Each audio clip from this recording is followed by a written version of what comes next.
Estamos en la colonia Juan de Dios Batis, hoy 10 de noviembre del 2018, en Culiacán, Sinaloa. En esta ocasión voy a entrevistar al profesor Antonio García.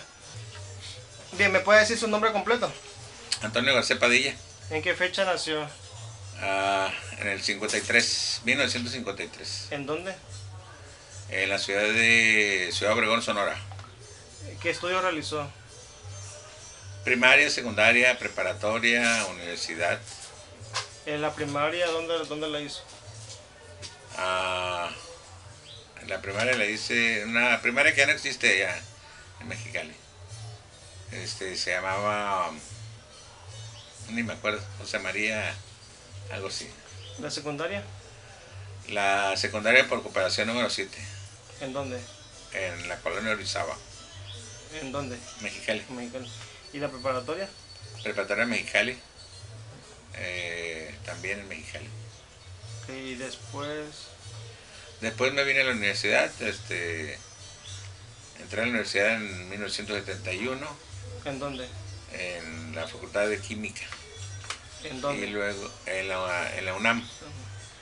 Y luego me fui a la escuela de... No concluí mis estudios. Ahí en la escuela de química cuando ingresó, ¿cómo era el ambiente universitario? Nosotros llegamos en el 71, había mucha actividad política. Eh, Había mucha efervescencia, estaban los comités de lucha. Para nosotros como nosotros éramos estudiantes de bajos ingresos, los comités de lucha eran importantes porque ellos estaban impulsando mucho los desayunos escolares. Y yo había llegado sin recursos, prácticamente mi padre me dijo, te vas, pero no te voy a dar dinero para que estudies, ¿no? Y en la mañana nosotros cuando llegamos desayunamos una cosa muy sabrosa, que eran unos biscuits con mermelada y una bebida, un café o algo, y eran muy económicos, prácticamente no nos costaban, ¿no? Como ustedes deben de saber, pues la universidad prácticamente no... Pagábamos 200 pesos, que hoy son 20 centavos lo que paga el estudiante, ¿no? Entonces, pues era cómodo para nosotros. ¿Cuánto tiempo estuvo ahí en la facultad de química? Estuve hasta el 75. Del 71 al Luego 75. entré a la Ahí, Facultad de Ciencias. en ese periodo, ¿qué colectivos habían? Pues el comité de luchas era el colectivo que impulsaba ahí ¿Qué orientación tenían ideológica?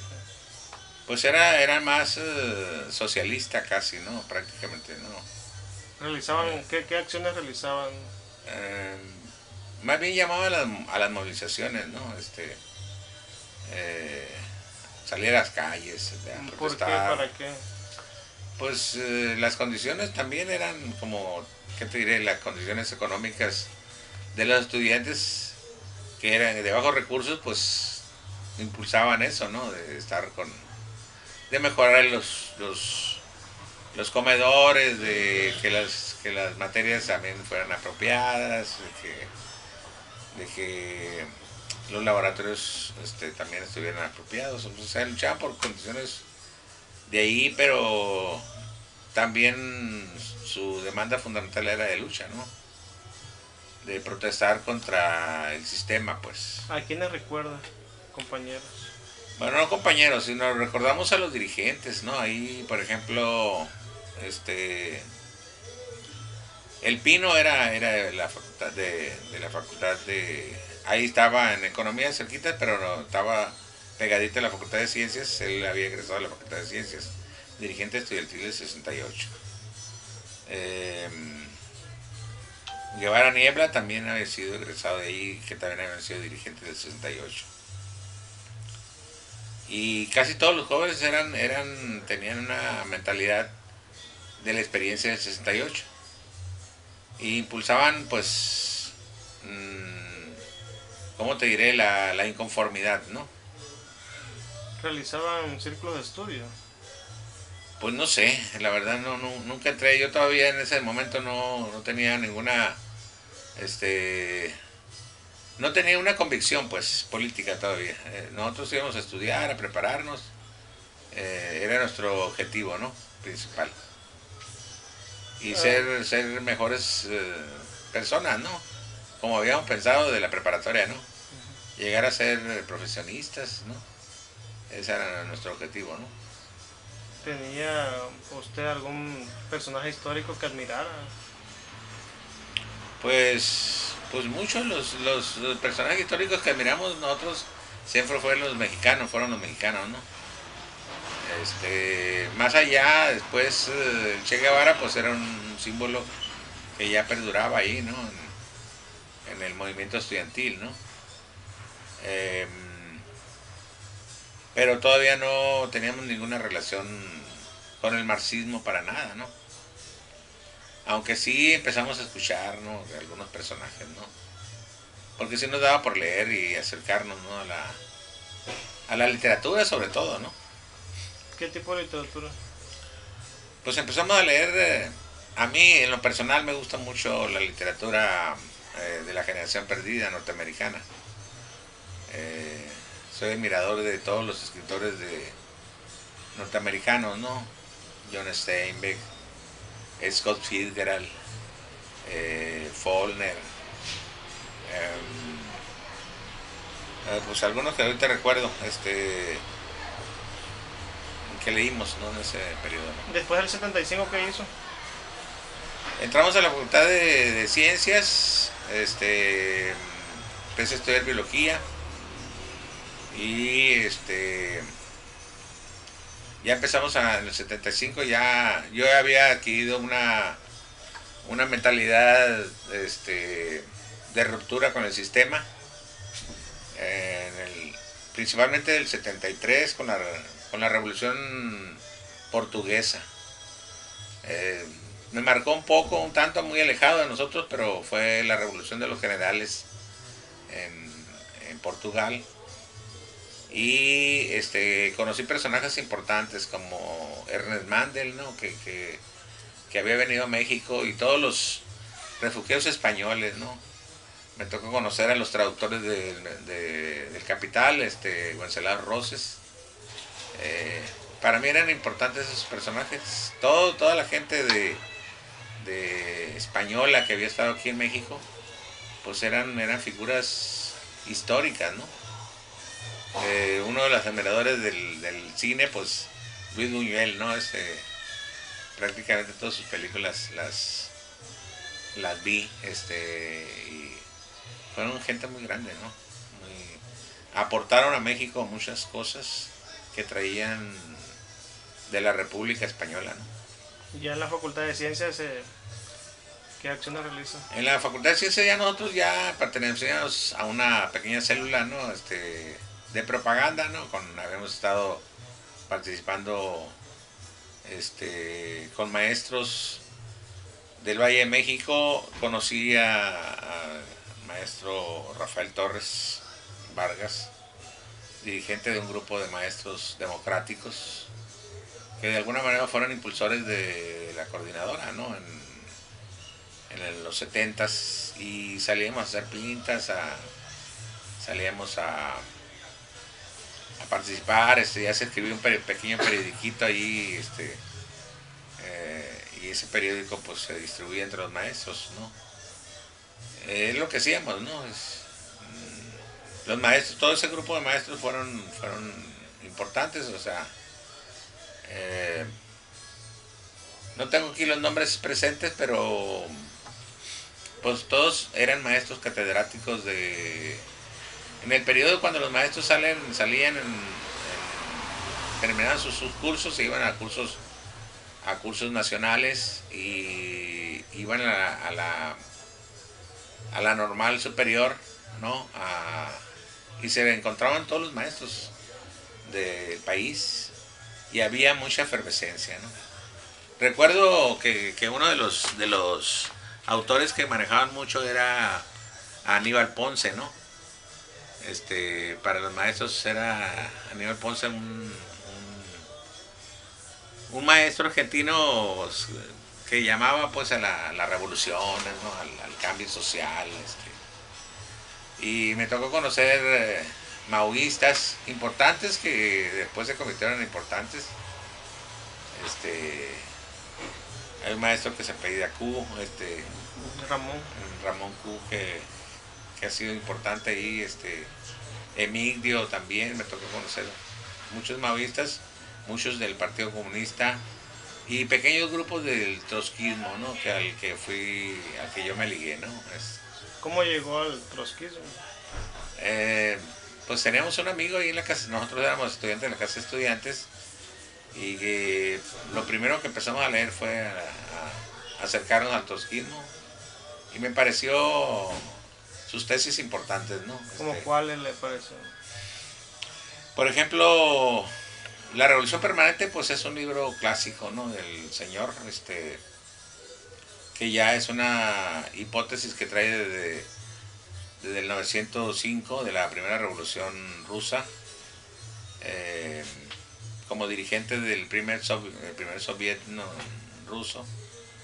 Ya él está ligando las demandas campesinas, obreras, con la necesidad de un cambio social. Para él ya no es importante que la burguesía tome el poder, sino porque el poder político es el zarismo y había que derrotar al zarismo, y él decía que rápidamente iba a pasar el poder a las manos de los trabajadores, ¿no? Y que no era necesario que la burguesía hiciera la experiencia de su etapa democrático burguesa, ¿no? Eran etapas. Se manejaba, bueno, Lenin manejaba eso pues por etapas, ¿no? Primero la etapa democrático burguesa y después la etapa socialista, ¿no? Entonces, muchos dirigentes se manejaban en esa línea, ¿no? De decir, pues como el zarismo ya cayó, va a caer el zarismo, a quien le corresponde el poder es a la burguesía, y hay que darle el poder a la burguesía, ¿no? Y entonces hasta después que los obreros hagan su experiencia y que ya se consoliden, se puede tomar a la burguesía, ¿no? Pero te digo que se rompió esa polémica con el libro Las tesis de abril, cuando llega Lenin a Rusia después de la Revolución de Febrero, donde Lenin ya propone que la etapa que sigue es la etapa socialista. Ya la burguesía no tiene posibilidades de tomar el poder, ¿no? ¿Quiénes eran la burguesía? Y eran los llamados liberales, ¿no? Porque había un grupo que decían los liberales eran el representante que finalmente así fue, ¿no? Con Kerensky, pues, ¿no? Kerensky le dan el poder, pero finalmente Kerensky, pues, es derrotado Kerensky porque cuando se levanta el general Kornilov, querían hacer una especie como de contrarrevolución, y las masas adquieren conciencia rápidamente, no lo detienen en el camino y no es capaz de controlar. Estamos hablando aquí de que en Rusia había una efervescencia militarizada, ¿no? Todos los grupos militares estaban, pues había muchas contradicciones, ¿no? Y el general Kornilov decía que él iba a tomar el poder y que le iban a dar el control, ¿no? Él decía que iba a tomar el control y que le iba a quitar el poder a los liberales en este caso, ¿no? Se plantea una dictadura militar, pues. Entonces se tiene y avanza la perspectiva socialista, ¿no? Que finalmente después se toma el poder, los bolcheviques toman el poder, pero no tenían en febrero los bolcheviques no tenían mayoría. Quienes tenían la mayoría en todos los soviets, en todo, eran los mencheviques, ¿no? Junto con los liberales, ¿no? Entonces los mencheviques pensaban que la burguesía sí iba a seguir gobernando, pues. Entran en contradicción a tal grado, fue la contradicción de ellos, que Lenin llega en abril, en mayo pasa un mes y en julio deciden asesinarlo, ¿no? Detienen a Trotsky y lo meten a la cárcel, y Lenin se vio obligado a esconderse, se va lejos de ahí, parece que se va a Finlandia un tiempo, y pues sigue el proceso, ¿no?, revolucionario hasta que toman la decisión. Lenin va a aparecer hasta que ya se tomó el poder, hasta noviembre, públicamente, pero él seguía insistiendo. Hay toda una biografía que hay que seguirle, ¿no? Son muy famosas las cartas de lejos que escribió él, donde daba indicaciones, hacía cuestionamientos de la decisión que tomaban los bolcheviques cuando se equivocaban. Trotsky, como no era bolchevique, pues también lanzaba sus consignas, pero a veces tenía contradicciones internas que pues chocaba, ¿no?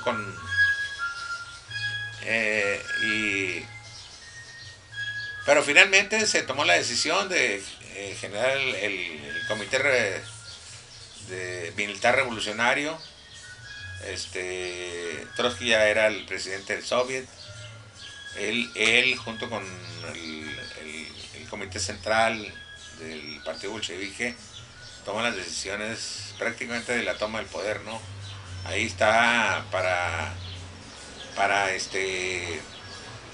tener los datos muy precisos, pues está la revolución de octubre de León Trotsky en 2 tomos, que sí es recomendable leerla, ¿no? Ver cómo se tomó el poder, ¿sí?, en condiciones difíciles, ¿no? Pero cómo controlaron, o sea, creo que fue una estrategia revolucionaria que es interesante, que yo creo que todo el mundo debe conocer, ¿no? En ese sentido, pues fue triunfante, ¿no? La revolución. Se toman los bancos, se toman las oficinas centrales, se detienen a los principales contrarrevolucionarios y pues se toma el poder. Más adelante Lenin va a escribir un libro que se dice ¿cuánto durarán los bolcheviques en el poder? No se sabía, porque viene la contraofensiva de 21 países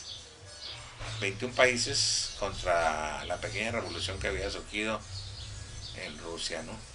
Hay que recordar que fue en 1918, prácticamente la Segunda Guerra Mundial estaba pues acabándose, y los partidos blancos o contrarrevolucionarios pues se lanzan contra la revolución rusa, principalmente los alemanes, ¿no?, que se toman prácticamente toman la mitad del territorio ruso, se lo apropian, y se hace un tratado de paz, ¿no?, entre él, ¿no?, el tratado de Brest-Litovsk, en donde los bolcheviques aceptan ceder la mitad de su territorio para no ser derrotados.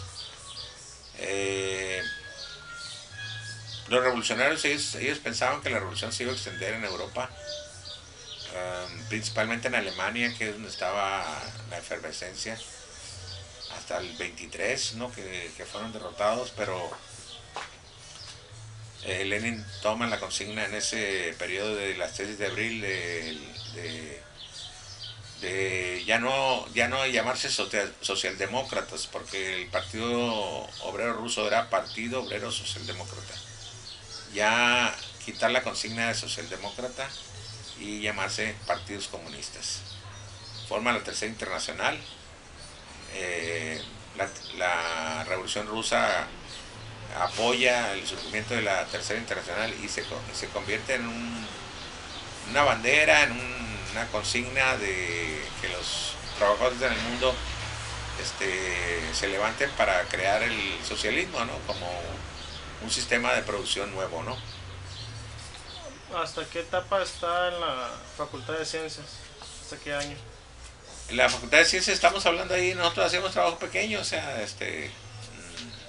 vendiendo libros.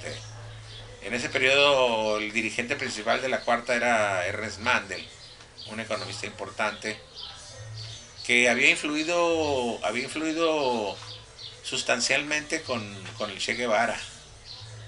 Deben de recordar ustedes que el Che Guevara en Cuba desarrolla una política económica diferente a la política económica rusa.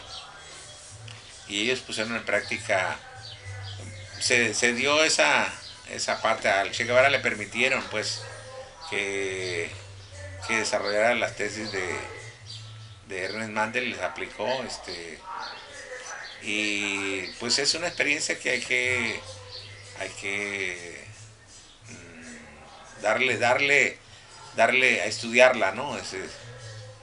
No era la experiencia rusa, ¿sí? Cuba, deben de recordar que Cuba estuvo muy influida por los rusos, y obviamente pues como estaba influida por los rusos, pues toda su política era el trotskismo no cabía, porque el trotskismo fue expulsado en el 27, León Trotsky fue expulsado en el 27, y deben de saber también que en ningún país lo recibieron, porque Rusia, o en este caso Stalin, hacía campaña para que no estuviera. El único país que lo recibió fue México, y aquí decidieron matarlo, ¿no? O sea, ¿por qué lo recibiría México? México lo recibe porque en ese tiempo el país estaba dirigido por Lázaro Cárdenas del Río. De ciencia, yo termino mi carrera en 1981. Mi orientación fundamentalmente va alrededor de la paleobotánica, que es un área de conocimientos del pasado. Hicimos trabajo científico en Sonora, recolectamos una colección muy grande de fósiles, de plantas fósiles. En esa colecta que hicimos en 1980, 79, 80, en ese periodo, recuperamos muchas especies, y algunas especies fueron nuevas las que se registraron. El maestro, nuestro director, era un alemán, el maestro Reinhard Weber. Creo que es uno de los paleobotánicos de México, creo que el único, y muy, muy importante, porque su metodología estaba muy bien preparado, ¿no? O sea, los alemanes son de admirarse por su preparación, por su sistematicidad, por su historia misma, ¿no? O sea, se han levantado de 2 guerras mundiales, y hoy siguen dominando prácticamente el euro, ¿no? Es el país, yo creo que es más importante, que tiene más influencia. Ahí está, cuando está en la Facultad de Ciencias, asistía a círculos, ¿cómo eran los de lectura, de estudio? Sí, así había círculos de estudio, pero en la Facultad de Ciencias hay materias que se llaman, que eran optativas, le llamamos nosotros filosofía de la ciencia. Me refiero a, por ejemplo, a la célula trotskista, ¿asistía? No, pues sí, nosotros tenemos reuniones en ciencias. Había le llamamos una regional, pues eran de todas las facultades, se reunían cada célula se reunía por particular, pero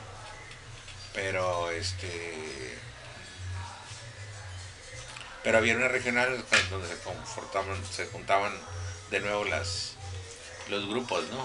¿Y qué hacían en esas reuniones? Pues había informes había informes del Estado, el Estado que guardaban las regionales, las condiciones que había. ¿Qué compañeros recuerdan? Compañero que recuerdo, pues está Oscar Peñalosa. Él fue dirigente del PRT, luchó contra estuvo en el FENSER, que es el grupo que hacía lucha política por la libertad de los presos políticos. ¿Qué era el PRT? El PRT, pues un partido él se llamaba Partido Revolucionario de los Trabajadores. ¿Cuándo surge? Surge en el 76, de una fusión de grupos trotskistas, y se convierte en un partido importante, ¿no? Alcanza una membresía hasta de 3.000 miembros. Vamos a decir que su máxima expresión es hasta el salinato. Luego entran contradicciones, el gobierno interviene, ¿no?, a estos partidos. Salinas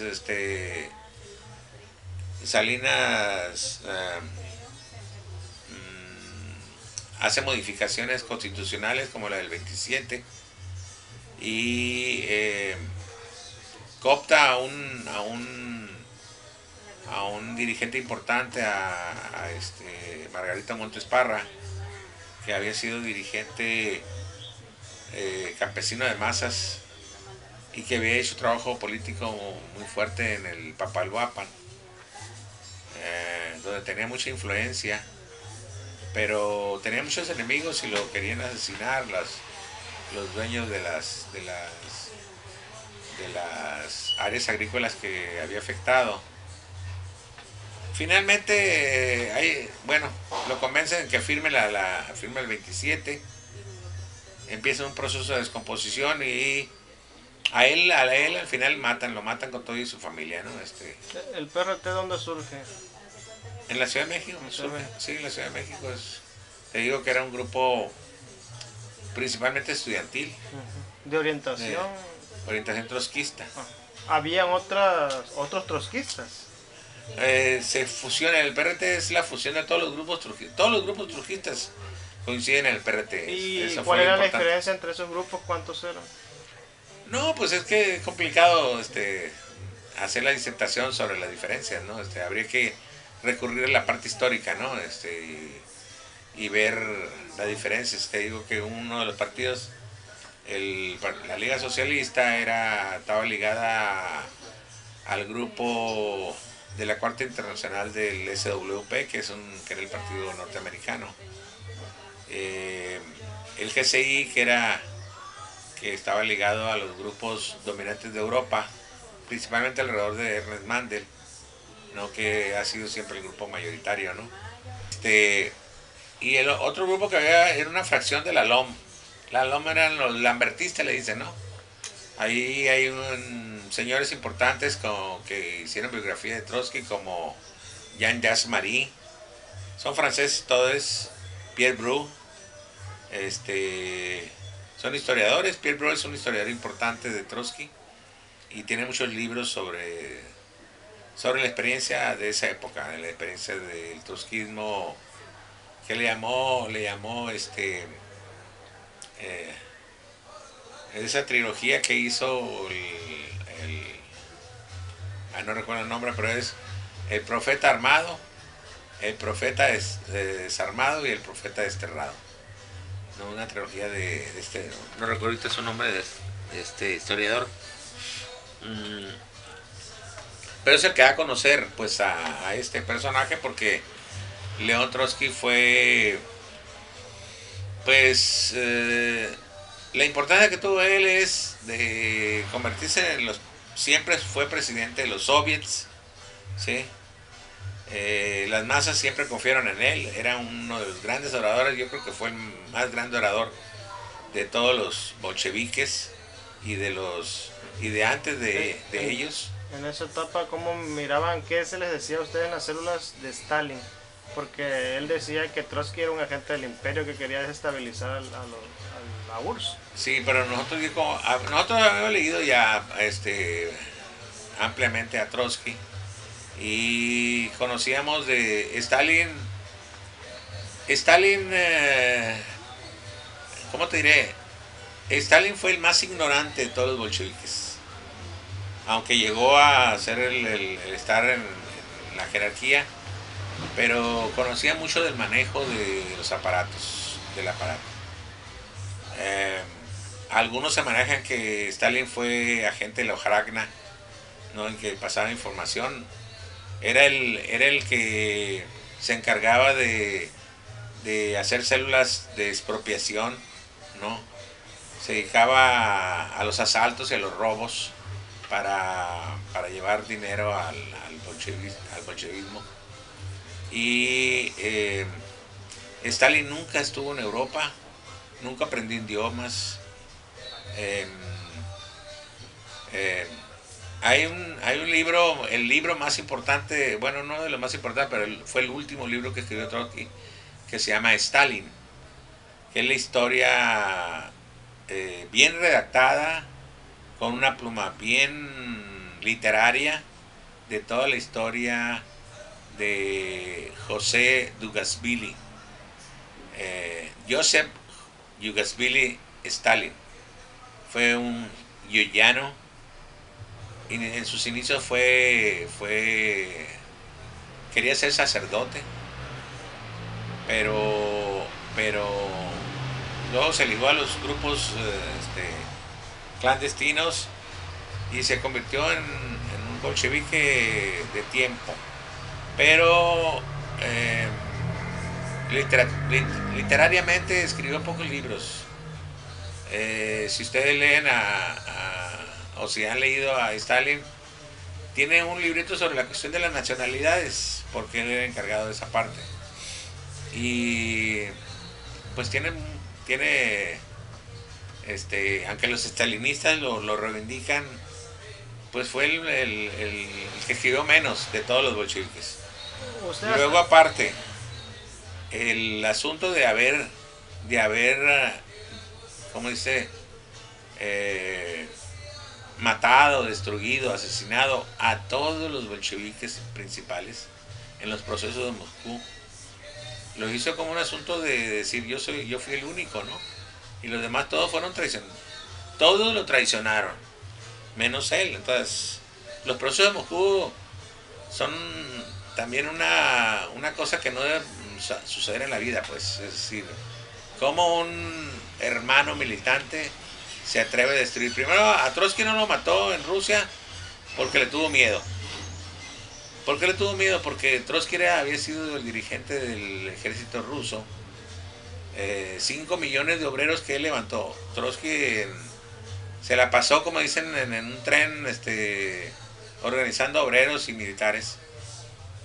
La estrategia militar de Trotsky fue buena porque el mismo Stalin criticaba esas acciones, porque Trotsky utilizó a los generales rusos para la revolución rusa y participaron.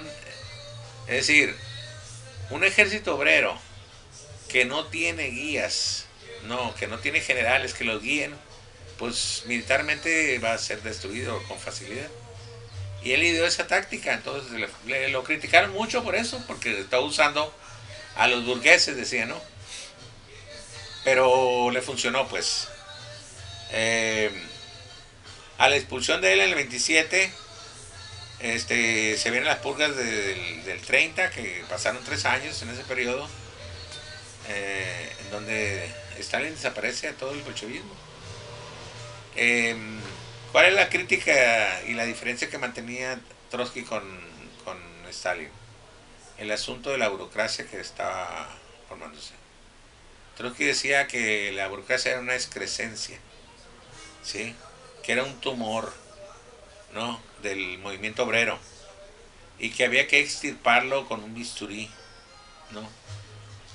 Y la burocracia, yo digo que se confirmó con la caída del muro de Berlín, ¿no? A tal grado que Rusia regresó al capitalismo. Los maoístas, que también fueron muy radicales contra el trotskismo, ¿no?, porque fue de la misma línea, que a pesar de que tenían, y obviamente tuvieron diferencias con Stalin, pero el maoísmo también reivindicó a Stalin. Trotsky criticó mucho la política de alianzas que hacía Stalin con los chinos, cuando obligaron al Partido Comunista que se aliara con el Kuomintang, que era el partido nacionalista, y que fueron asesinados una gran cantidad de militantes chinos. Pero bueno, el maoísmo finalmente está en la misma línea, ¿no? O sea, aunque sigue dirigiendo el Partido Comunista, pues es un país capitalista. Son las contradicciones de la burocracia. La burocracia se impuso. ¿A qué le llamó el revolución permanente? A esa revolución de que la burguesía no se iba a mantener en el poder por mucho tiempo y que había que rápidamente tomar el poder el obrero, ¿no? ¿Tenían algunas imágenes ustedes en las células? Imágenes. Sí, algunos personajes que... Pues los personajes que uno reivindica, ¿no? Marx, Lenin, pero no hay imágenes, no. ¿Hasta qué año estuvo allá? Hasta el 80. ¿Y de ahí a dónde se va? De ahí me vengo acá a Sinaloa. ¿A Culiacán? Sí. ¿Qué hace aquí? Aquí hacemos trabajo político por el PRT en ese tiempo. ¿Quiénes eran? ¿Cuándo empieza, digamos, el PRT aquí? Aquí el PRT empieza, yo creo, en ese periodo, en los, ¿qué serían? En los 70s, no tengo la fecha. Pero en los 70s hay un pequeño grupo de 3 compañeros que ¿Cuando viene usted, en qué año viene a Culiacán? Yo llegué aquí en el 83, algo así. ¿Y antes ya existía el PRT aquí? Sí, había unos 3 compañeros. ¿Quiénes eran? Bueno, uno de los conocidos era Simón Castillejos. Él había sido dirigente de... Estaban haciendo trabajo social ellos en ese tiempo. ¿Qué más? Pues el maestro también de agricultura, el maestro Enrique Calderón, también de Chapingo, y el maestro Jaime Aragón también. Esos principalmente serían los que dirigían. Cuando usted llega acá, ¿con qué ideología se identifica el PRT? Una ideología socialista se identifica. En ese tiempo estábamos ya, había un periodo electoral. Se había lanzado la candidatura de Rosario Ibarra de Piedra. Y se hacía trabajo campesino principalmente. ¿Qué otros partidos había de orientación de izquierda? Pues estaba el Partido Comunista, estaba el Partido Mexicano de los Trabajadores, estaba la Liga Socialista.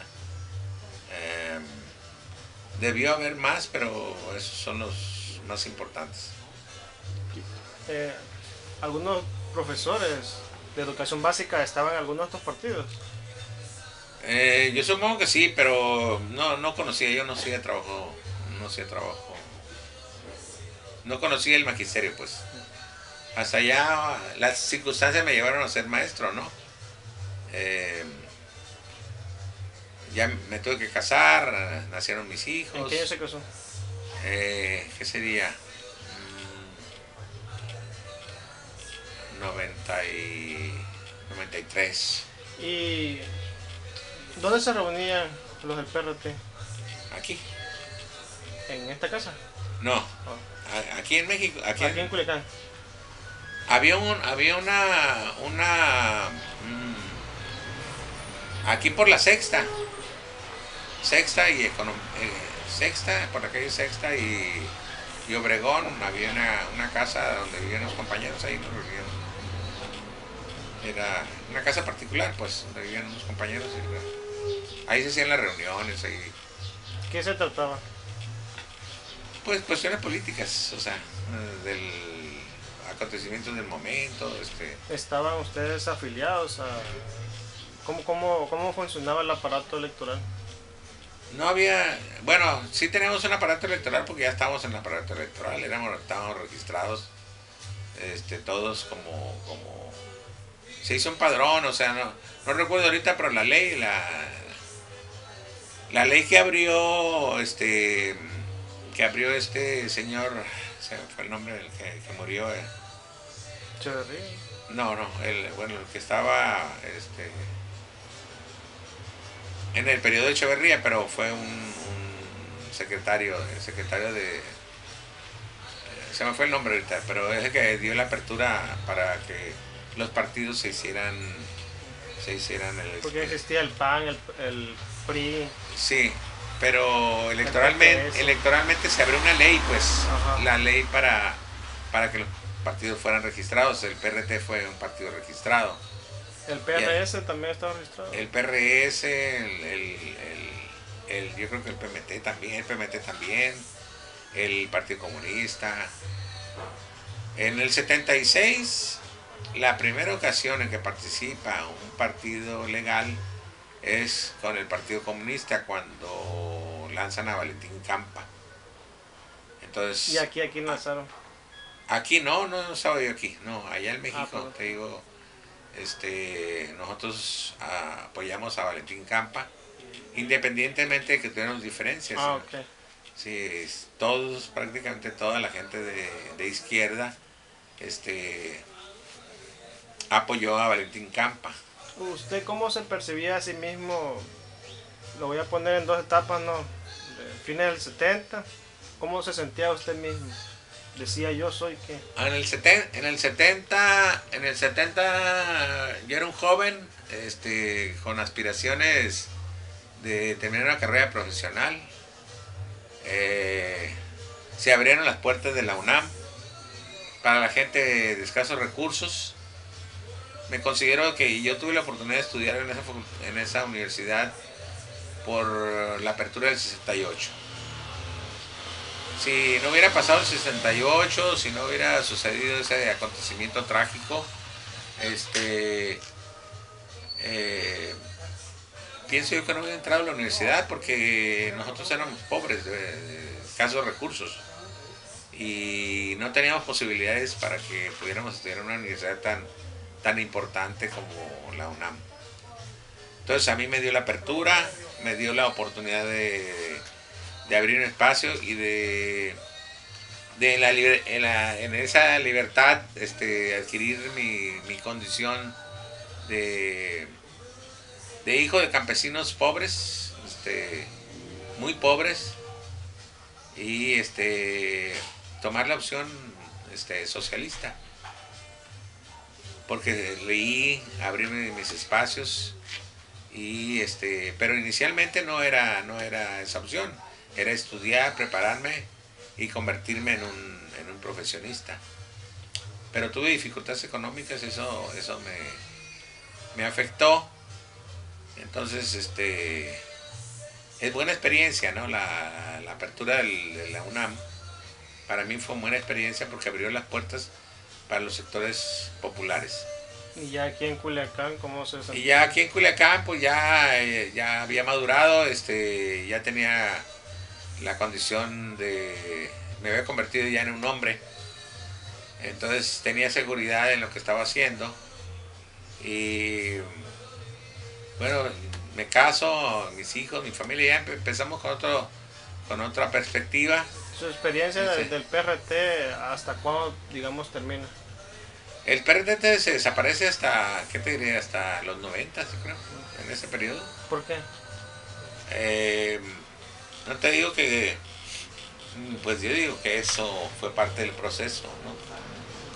El gobierno coopta dirigentes, entran en contradicción interna y se genera un conflicto. El señor Pedro Peñalosa, que ya te lo mencioné antes, trabajó en gobernación. Ahí encontró trabajo, siendo que era uno de los que defendían a los presos políticos, pues, ¿no? Pero luego se convirtió en gobernación del trabajo, ¿no? Entonces, ¿qué se puede pensar de una persona que defiende los presos políticos y luego trabaja con gobernación? ¿En algún momento usted sufre de represión? No. ¿Lo tratan de cooptar? Tampoco.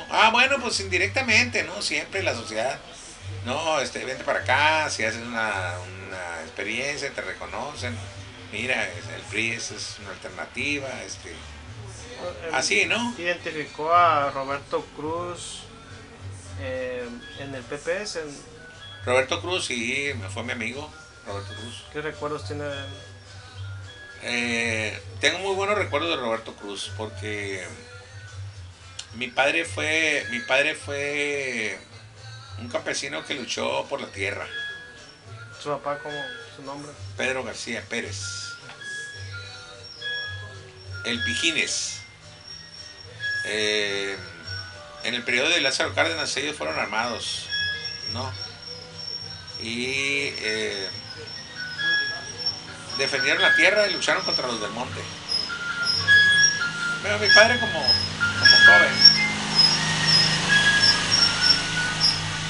joven que era inquieto, la tierra, le dieron tierra, pero no la sostuvo, se fue a buscar otros aires. ¿Usted en algún momento estuvo en el movimiento campesino? Sí, sí, hicimos, cuando llegué yo aquí a México, sí ayudamos al ingeniero Ramírez, le ayudamos en la UEIS, la Unión de Ejidos del Estado de Sinaloa. Sí ayudamos a organizar, a hacer asambleas, ¿Qué acciones hacían? o sea, hacían reuniones del campo, de cómo organizar la siembra. Invasiones. Sí, había invasiones donde eran necesarias las invasiones, se hacían. Tenemos la experiencia de Tierritas Blancas, Ajá. que fue una invasión importante que ganaron las tierras ahí los campesinos y tierra de temporal que hoy las siguen sembrando los hijos de esos campesinos. Cártamo, principalmente Cártamo y El Chuco Ramírez. Joel Ramírez, él fue el dirigente aquí de esta colonia. Sí, fue su primera experiencia aquí, aunque ya tenía otra experiencia, pero aquí fue una experiencia exitosa. Y después surgieron más experiencias, pero la radicalidad que él ejerció al movimiento, pues le generó conflictos con gente importante, ¿no?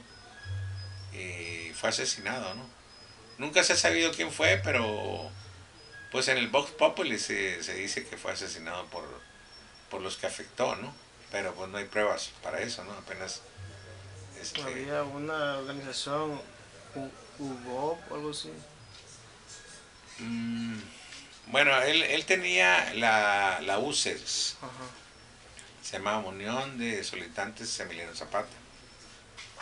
Por ahí un amigo de él se quedó con el membrete, pero en realidad él era el que dirigía ese.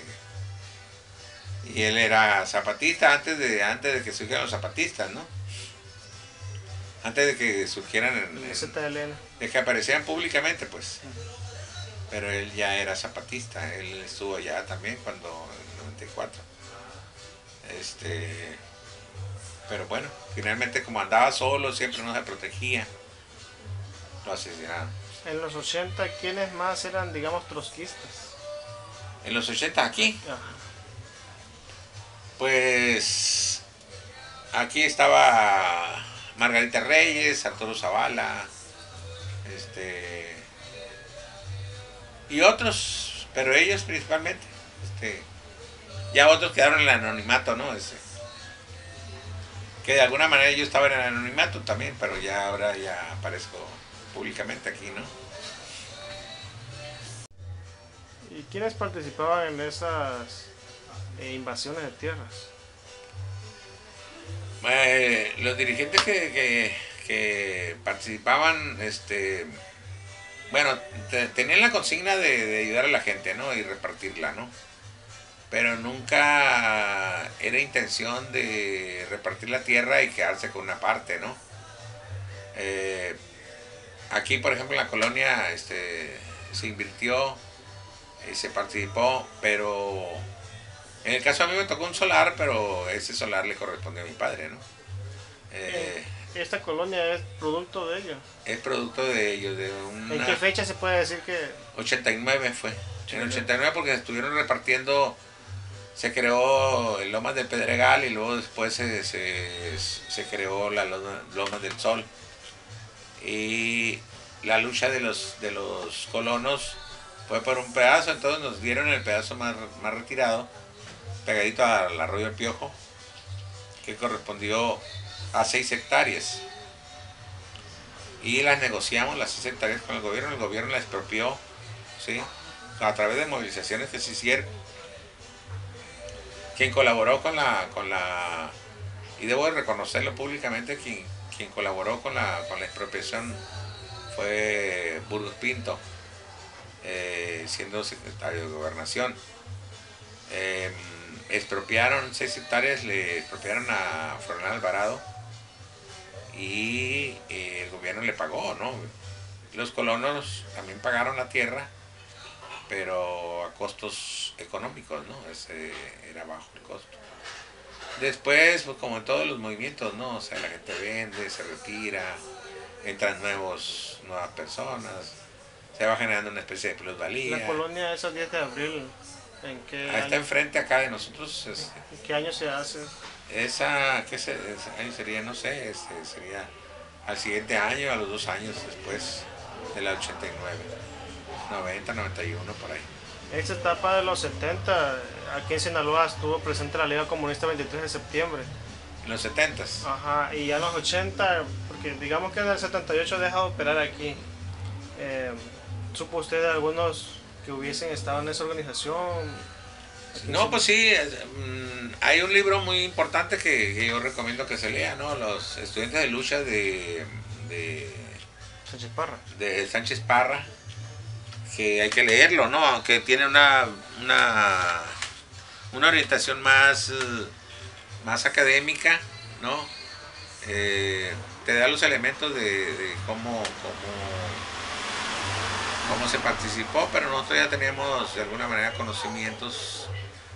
En el caso de los enfermos, que era el movimiento que había surgido una vez que derrotaron a los maestros gamis allá en Madera, y que se estructura ya grupos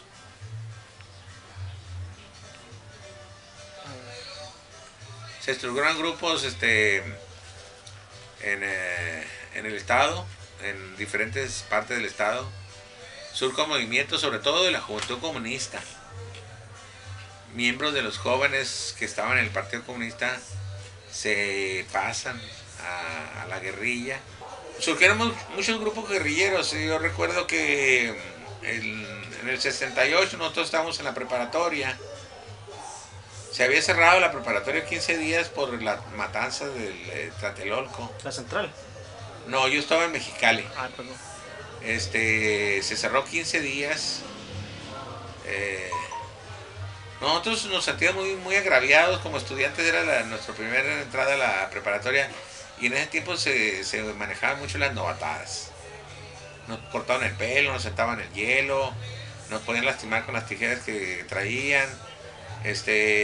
Una vez que nos cortaban el pelo, nos trasquilaban, nos echaban a chapopote. Y ya una vez que nos echaban chapote, nos echaban pluma de gallina. Entonces, pues era la verdad, era mala onda, ¿no? O sea, que finalmente nosotros al siguiente año quitamos eso, ¿no? A lo mejor el 68 también impactó en eso, porque tuvo que ver con esos cambios que se daban. El Día del Estudiante, cuando nosotros estábamos todavía, se usaban el Día del Estudiante era de miedo para los comerciantes, porque iba a haber robo, ¿no?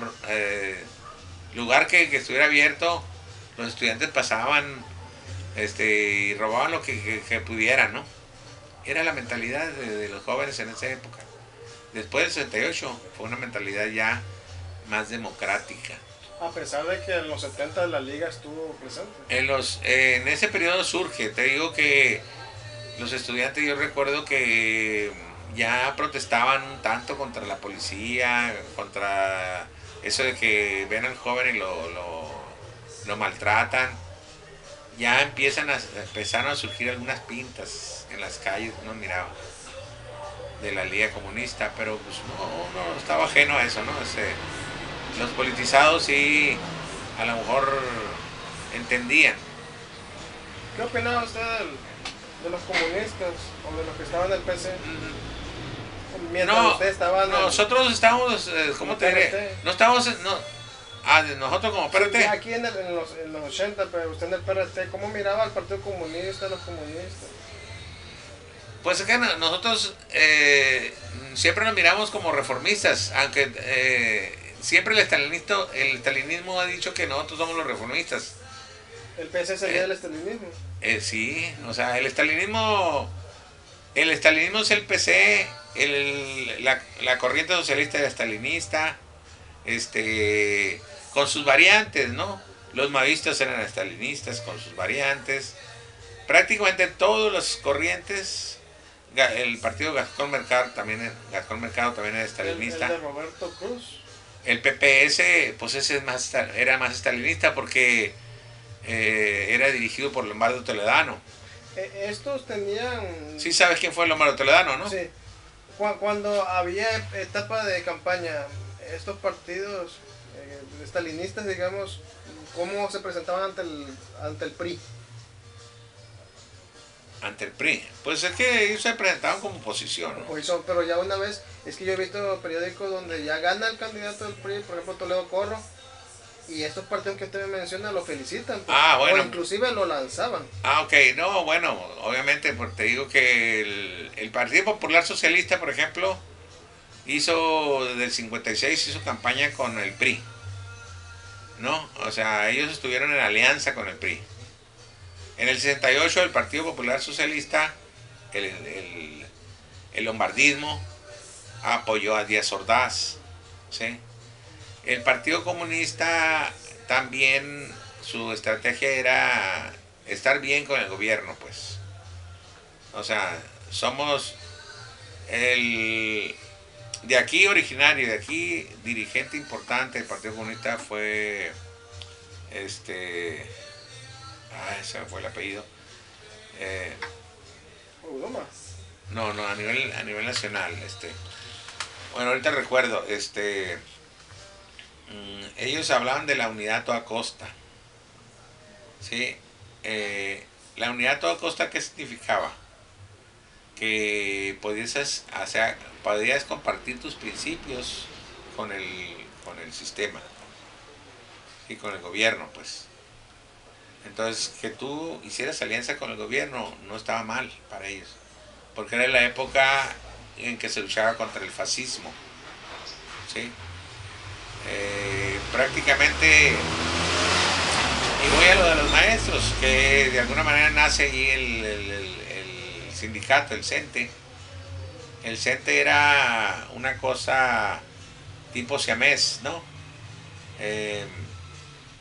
De repente el sindicato defendía a los trabajadores y al darte vuelta el sindicato podía convertirse en patrón tuyo.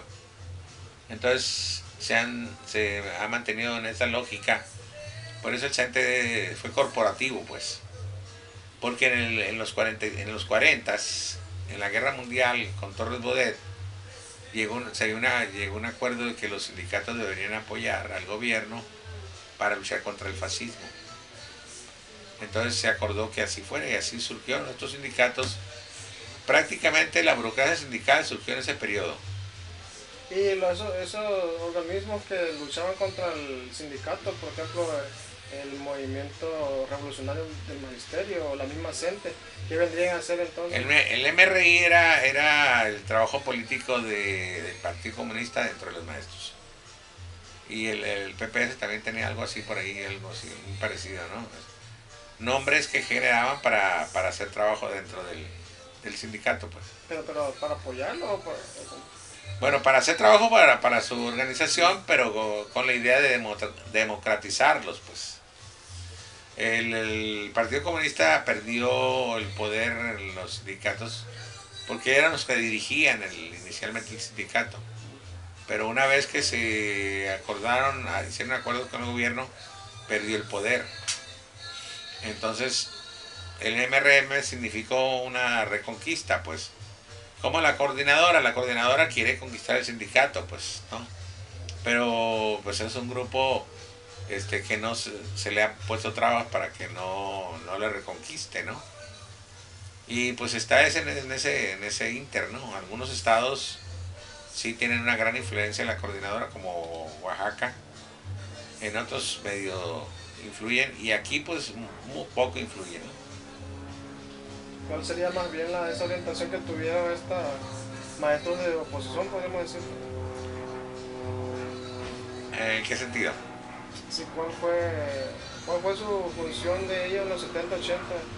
De estos maestros que de alguna manera serían opositores al centro o a las direcciones del centro, de la SEP.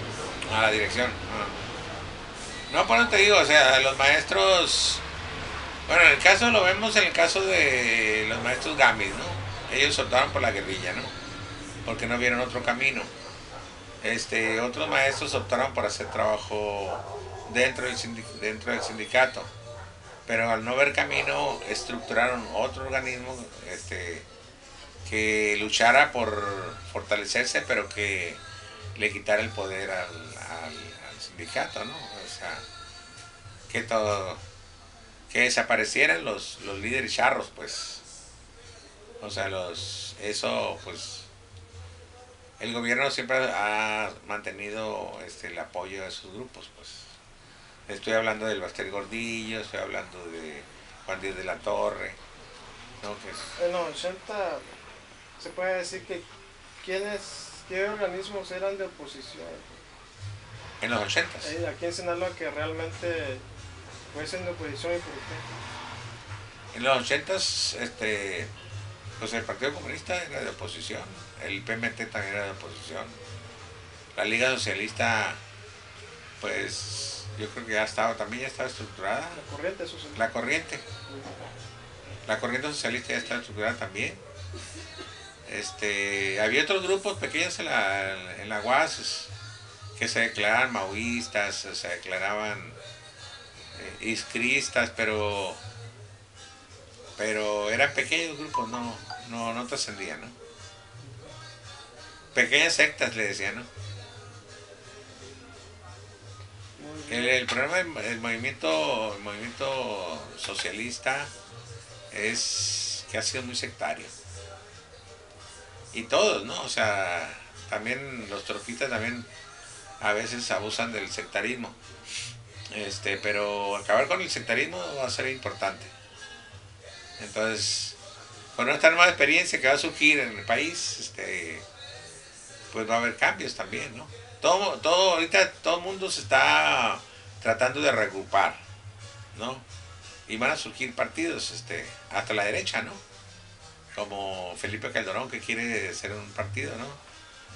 Y la izquierda también está reagrupándose, ¿no? Se ha reagrupado alrededor de López Obrador, pero si no cumple las demandas López Obrador, van a surgir nuevos partidos, ¿no? En los 80, ¿cómo ve a la izquierda en Sinaloa?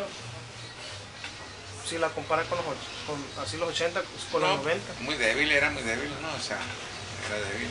¿En qué momento? Era fuerte en el sentido de que tenía influencia sobre la universidad. En ese sentido era fuerte.